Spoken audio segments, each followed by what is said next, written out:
ګرانو کتونکو السلام علیکم.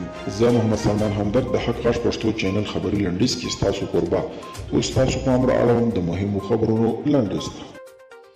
امریکا د بهرنیو چارو وزیر د جنیوا کنفرانس د خبرو پر مهال ویلي چې افغانستان سره د کال $600 میلیون مرسته کوي، خو په دې کې $300 میلیون یې د سولې په برخه کې د پرمختګونو سره تړلي دي.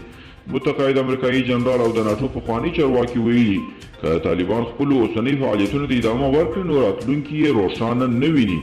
اډمیرال جیمز سټیفورډز ویلي د افغانستان د امریکایي ځواکونو ایستل یو خطرناک اقدام دی چې ښایي د امریکا د متحدینو ته ستر خطرونه جوړ کړي.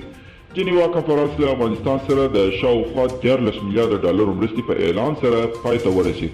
د مالیې وزارت چارواکي وایي چې د جنیوا په کنفرانس کې تر 2025 کال پورې له افغانستان سره د شاوخوا $13 میلیارډ مشروطې مرستې ژمنې شوې دي. روسیه وایي د امریکا یوه جنګي کښتۍ د لیرې ختیځ له اوبو په شا شوې.